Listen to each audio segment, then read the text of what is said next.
So Rutabaga Warrior has made a great point. We were talking about monuments and cancel culture, and he said, think about the 20,000 Aztec sacrifices that they made a year. They would just kill people for their religion, which is brutal. And that's what religion does, is it kills because it's false and largely to the benefit of maniacs, ideological purists. Terrifying is what it is. But what a great point about monuments. Why should we be afraid of evil figures being on monuments?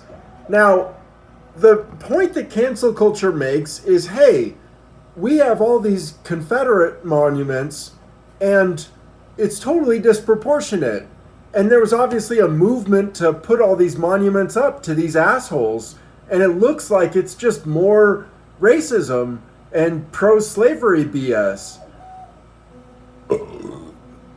But a monument to Aztec sacrifices would be just as much a monument to evil, and yet it would be fascinating and amazing and fun.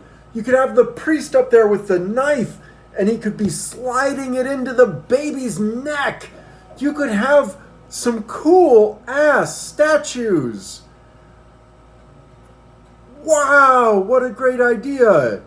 And so all I'm saying is you got to tear down some Confederate monuments, okay, but leave a few up and throw up a bunch of like Aztec and Mayan sacrificial ones and other statues to commemorate other stuff, like interesting things. Slave statues, you want the Confederacy to be cherished? What about a statue of a guy whipping somebody? Just having an evil statue might offend you, but when you realize that you have evil and good statues, then it's a fair game. And then it just comes down to art. And in art, everything is arbitrary, so the best we can do is to have a good logical system that respects the mind and expands it and confounds us with beauty.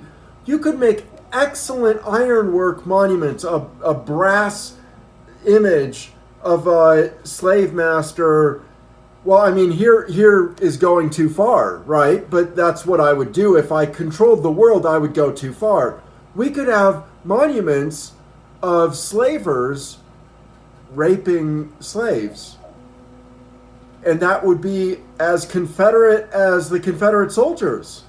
That's absolutely the legacy of slavery.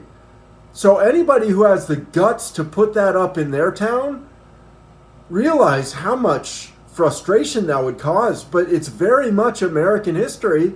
That's what we're talking about. Is everybody always says, don't take down the monuments, you can't erase history.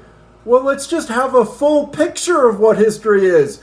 Blood and nails and teeth and gore and, violence and oppression and evil. Have it both. Let Dexter have a monument. Just an idea.